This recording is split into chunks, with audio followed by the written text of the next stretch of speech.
You're listening to The Wedding Whisperer with Sarah Burton of Simply Love Studio in Lexington, Kentucky.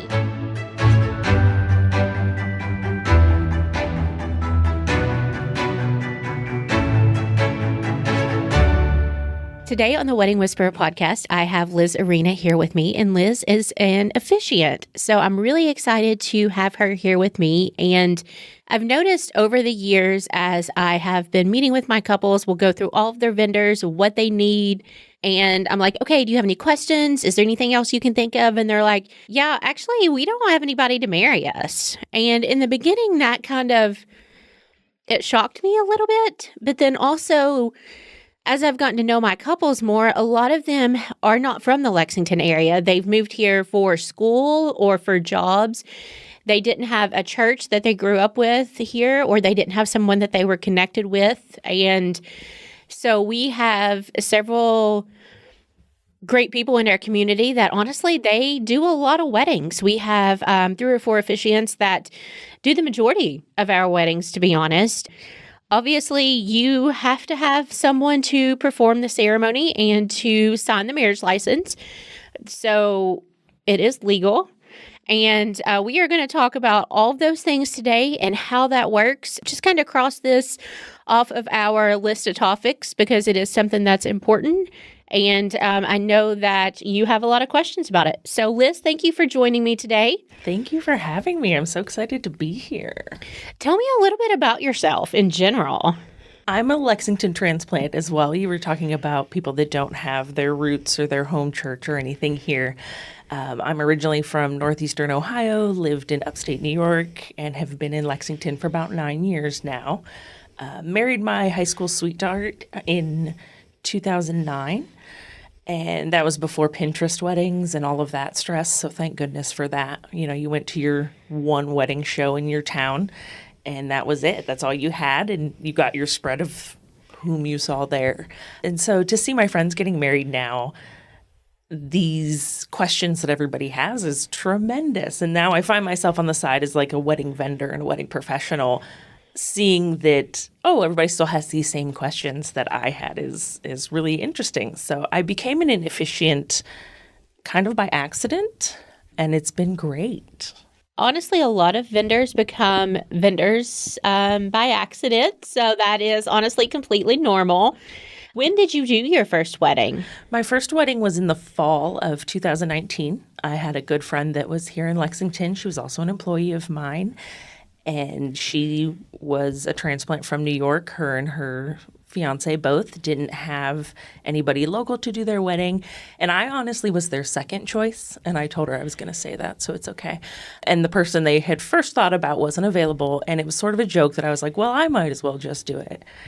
And there we were. I just did it. And to date, it is my shortest ceremony. I believe it was 120 seconds. It fit comfortably on a cell phone video that could still be sent through like Facebook Messenger. Wow, so you know that's okay. Like a certain size. But that was per the bride and groom's request. They wanted more about their party and their time with their people who were out of town. So we said what we had to say and we moved on through.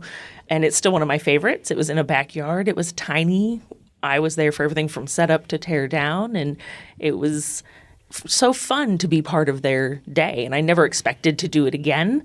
And then it just kept happening because you keep having friends and family in your life that get married. And it's just like, oh, well, I'm an officiant. Oh, really? Honestly, it's a really great wedding present. I'm not a fan of doing the shopping and the wrapping. So a lot of times I'll just be like, oh, this is a great present. That is brilliant, to be honest. That's what I started with, honestly. And it was great to be part of their day and also be invisible on their day is kind of my favorite part. And so I know that you have done weddings in Lexington now, and I think you've said you've done them in a couple other states too. I have done weddings in Lexington, in Ohio, in New York, and in Florida. Oh, okay. So that's more than I even realize. Yes. So tell me how in Kentucky, whether it's you or rather it's the couple's friend or family member that wants to marry them, what is the process that you get registered to be an officiant? What allows you to sign the marriage license?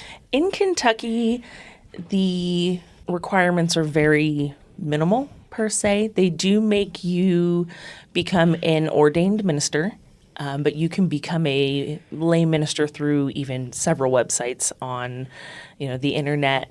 There are non-denominational churches you can go through. There are kind of fictional churches you can go through. I chose to go through a religious venue through Open Ministries. I wanted the option to have the actual credentials of a religious ministry that went with it in case that was important to a bride. I will say that has not been important to anyone. In all of the weddings I've done, no one has asked for anything until a most recent bride, and she wants a church wedding but non-traditional. And so I went online. I took a couple of classes. They were like PowerPoints and worksheets through the Open Ministry, ethics, those types of things. And then you sign a paper. They send you a certificate in the mail, and you're a minister. And from there, Kentucky doesn't require that you register. So once your couple gets their marriage license, they bring it to you either rehearsal or whenever, and you just have to sign it, fill it out, tell them what your ordination comes from, your name, and that's really it. In Ohio, it was different. I did have to register with the state beforehand. I had to just fill out a form. They did ask a few more questions about my ordination, which I got all of that information from the paperwork when I registered with Open Ministries. And then I had to send like a $10 fee because, of course, they had to get theirs. But and the same thing, once I filled that in, there was no process of waiting to be approved in Ohio. It was just like, fill out this form, you're good. And in New York and in Florida, there was nothing as well that was extra. Okay. And two, whenever it comes to getting a marriage license in the state of Kentucky, it is the easiest thing that you can do. And it's also the most budget-friendly, cheapest thing that you will do the entire planning process. You will go to any county clerk's office. I know that a lot of things changed during the pandemic. So I always encourage you to look at the county clerk's office starting about 3 months before the wedding, just to make sure that nothing keeps changing with that, because it had always been the same up until the pandemic. So I recommend looking at the county clerk's website. But as of right now, you can get your marriage license in any county in Kentucky. You both have to be present. It is $50. If you take cash, there's no additional fees. If you want to pay by credit card, of course, there's going to be anywhere from probably a $3 to $5 credit card processing fee. My biggest recommendation is to double and triple check every single thing that is on that marriage license before you leave the clerk's office. Because when I did full service planning, I did have a wedding where the date was wrong. It had been typed in wrong. So I had not seen the marriage license until that morning, and thankfully it was a county where the clerk's office was open until 12 that day. The world wouldn't have ended, but it was easier to get it fixed that day than to have to deal with that in the following weeks. So I always just recommend that everything is correct on the marriage license before you leave that day. And then do you ask your couples to bring that to you at rehearsal, or do you ask for them just to have it there the day of? If we have a rehearsal, I do request it at rehearsal. It's one less thing for them to remember day of. A lot of times I'll go ahead and pre-fill out the portion that the couple will keep. That way, mostly the bride is going to need it if she's going to do a name change. And I'll make sure she has that, because that's one little tiny piece of paper that you're going to lose on your wedding day and every other little scrap of paper. If you don't have a rehearsal, I just ask that you give it to a contact person. That way I don't have to worry you in the few moments before your ceremony. And then I'll return the little slip that the couple needs to keep back to that contact person. And then once I have the marriage certificate, I'll fill it out, and then I send it directly on to the county clerk, and it just has to go back to the clerk of the county that you were married in is the only specification at that point. But other than that, it's pretty simple. Okay. Like you said, to get your license, do remember that they expire, but I do know in Fayette they give you a beautiful piece of paper that literally tells you exactly when. Yeah, they are valid, I think, for 30 days. Yes. So I usually recommend about 2 weeks out. That way it's checked off your to-do list. But also I know we have couples coming into Lexington, and if it's a destination wedding, they may go the Thursday or Friday before. So I'll always recommend, if you're doing that and it's close to holiday, check the holiday hours. And then make sure that you do have someone that is going to be in charge of things that evening. And not all officiants will mail that off. So make sure if you are leaving on your honeymoon to have somebody do that, whether it's a planner or a mom or somebody. Definitely. So. I will say, too, I had a recent couple that was surprised that you don't sign your marriage license the day of your wedding anymore. So having that traditional picture where somebody's going to sign that marriage license with you doesn't actually exist. So if that's something you're going to want, talk about that ahead of time with your officiant. We can order certificates that are more formal or ceremonial, have them pre-filled out. That way you'll have something pretty to sign if you want that picture, or if you want that more designed certificate that you can hang up at home. Etsy has some beautiful options, I will say. And like your witnesses don't even sign anymore. You print in their names. So once the couple signs their marriage license at the county clerk when they pick it up, there's no more signatures other than mine or the officiant's that go on it. Okay, so I did not know that. That is interesting. It was a bit of a surprise, and I do think that bride was a little surprised. Her bridal party was a bit more sad, I think, than she was about it. They were expecting that picture. So we discussed that they could just take a picture signing a piece of paper, and we could get the prettier one in the mail shortly. And so since they technically don't have to sign, you still have to have 2 witnesses, correct? Yes, I do have to have 2 names for witnesses. Those will go on the certificate that goes back to the county clerk, as well as go on the form that you keep yourself. Okay. And so leading up to the wedding, how much communication do you have with your couples? It really depends on the couple. I had to lower my expectations, not in a bad way. Working with my friends and my family that were getting married, I had a lot of communication with them leading up to their wedding. I was part of a lot of things. It was easier, obviously, to know them. So I had more expectations of I wanted to spend more time talking to these couples. Well, you're getting ready for a wedding. You don't need to know me on that personal level. So I had to figure out my best communication methods. I start with a simple questionnaire to kind of feel out what kind of communication they want from me. Some couples really want to be part of the planning process. Some are just like, hey, write it. Here you go. I'll show up. That questionnaire will let me know what they're expecting from me. And then we usually start with either a video chat or in person, if possible. Those last about an hour, I'd say. And then I've really had one follow-up in between that we just finalize your ceremony. We talk through it. We kind of go through your parts and fiance's parts and all of that and what to expect and make some last-minute changes. And then I see them on the day of, be that the rehearsal or the actual wedding. In between there, we chat via text or email, whatever they're comfortable with. And then I do plan the ceremonies in a Google Doc, which is shared amongst the couple.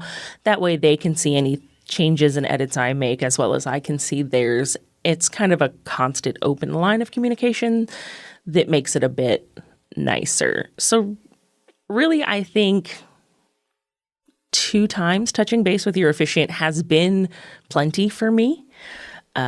I would like to think I have done pretty well in the last few ones that I have done where that has been the common trend. And really, it was more for me to get comfortable with that, a little bit less communication. But I think it's worked out pretty well. And how many times, like what percentage of the time do you think you go to rehearsal? I am finding more couples that aren't having a formal rehearsal or a traditional rehearsal. We're seeing a lot of smaller bridal parties. And I think that's where the decision to have or not have a rehearsal come into play.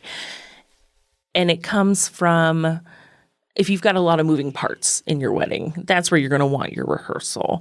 And if you would like me to be present, I'm happy to do so. That is part of the packages that I offer. And I can come and I'll do everything from walking everybody through every step of the way from the ceremony. We'll line you up. We'll bring you down. We'll show you everything. We won't go through every bit of the ceremony, but we'll hit the main parts. You'll see everything that's moving. If you're going to have a lot of readings or music changes or unity candles, any of those kinds of things, I would recommend at least having a small rehearsal. If you don't want a formal rehearsal, but you do have those kinds of things, I do offer like an outline that's going to show you the basics the same way maybe like your wedding planner would. They would hit the basics of the ceremony, kind of key terms that they can expect from me and movements from me that they're not going to see at the rehearsal. I don't want you to freak out when I step out of the way for a picture and you just think I've made a run for it type of thing. Hasn't been a problem yet, but we'll see. It's potential. And then on a wedding day, what do you wear? I normally try to be as nondescript as possible, which is tough. Since this is a podcast, you can't tell that I'm about 6 foot tall with blondish red hair. I don't hide well in a crowd. So my normal attire is a black suit with just black pants, a black blazer. I will wear my hair back in a formal bun, very basic makeup. I don't wear a lot of makeup anyway. I do everything to try to stay as nondescript as possible. I don't want your camera to pick up anything on me. Anything I hold is going to be a neutral color or a black as well, unless the couple specifically asks for a different color. I did have a couple who were wearing black themselves.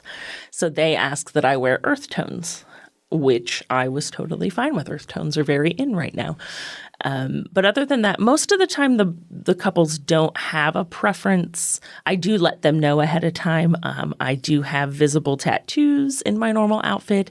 If that is an issue, I don't mind covering them up. I don't mind wearing something that would cover them. I also ask how they feel about piercings and hairstyles and that kind of thing. Most of the time, they really don't have a preference, or honestly, it's something they've not thought about. So me asking kind of surprises them. So my basic, and honestly, it feels good to be the person that can wear black to a wedding without getting looked at. 100%. And honestly, I'm a big fan when all vendors wear black or the majority black. I just feel like, and that was one of my things when I did planning. The majority of the time I had on black.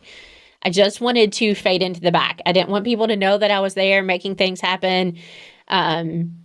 I know a lot of that has changed now as we are allowed to be creatives, but I'm always a big fan of black. So, yes. And then as far as when you are actually performing the ceremony, do you use like a binder? Do you use paper? Do you use an iPad? Like, how do you read the ceremony? I currently use a tablet. I have tried several things. I've tried a little binder book. I've tried a spiral notebook, which I used on a boat. I don't recommend. That was a one and done. Since then, I use a tablet only. It is something that I can easily hold in one hand. It allows me to scroll through my notes so I'm not potentially going to double read something. It's something I can also put down and not have to worry about, is the page marked, that kind of thing. It also allows me to make changes on the fly. I have had changes that we've needed to make minutes before a ceremony, and that's totally fine. If I have that, I can do that really quickly and then not have to rack my brain and concern myself about, am I going to forget this little minute detail? I've not used a cell phone. I have seen a lot of officiants doing that at this point. For me, maybe it's just a vision thing. I'm worried that's too small. I do, again, talk to my couple. If they want something specific, then I will change what I have. I think I have a bride next year in 2024 that wants a book, and I've already ordered a cover for my tablet that looks like a book, so I can still have my tablet, and she's approved of that. That's Etsy. Again, love Etsy.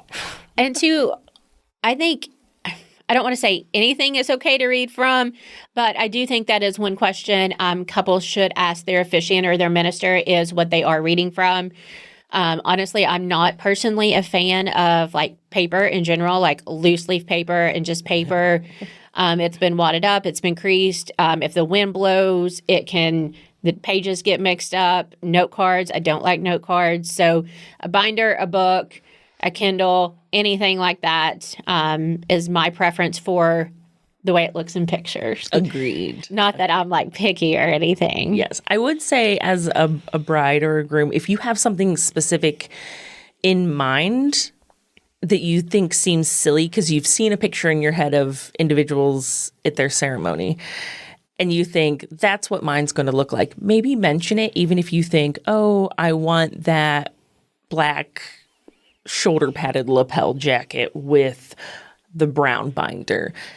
If it's something you've thought about and it's important, that's okay. We can make it work. It's not a huge deal. Like I said, I have a cover that can go on my tablet that makes it look like I'm holding a book, and no one will be none the wiser. Your pictures will look just the same. It's not something that you have to sacrifice. And I know that seems silly because you're like, oh, it's minor. But I did have one bride that it was a big deal. And it was okay that it was her big deal, and she was going to bypass it and not say anything when all I had to do was change to a different little booklet. And It was a world of difference. So, and I think that's one of the things we're always scared to speak up. We don't want to ask people to go to extra trouble, but when it does mean something to us, like you were more than happy to do that. Oh, for sure. So absolutely speak up, even if you think it's something that is going to inconvenience somebody. If it's important to you and you're paying for that service, absolutely ask. And I say that, but I'd be the last person to speak up about most of things. I'm getting better. I'm getting better. And maybe if I tell more people to speak up, then I can speak up more, right? Yeah, that's what I'm working on over here. Yeah.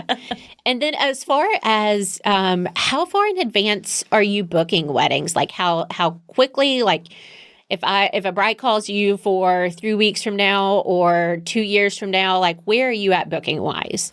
I'm a little bit all over the place. I have several weddings booked out through the end of this year. I have one wedding that'll be booked for 2024 in the next couple of days. And that was a wedding that we had discussed in 2022. I have weddings that I was contacted about 6 weeks in advance. And again, I have that bride that's in 2024 already. For my schedule, being that this is sort of a part-time gig or a side gig for me, I'm pretty available and flexible. And that's sort of what I put out there as my brand. I can do this on the fly. I'm pretty flexible.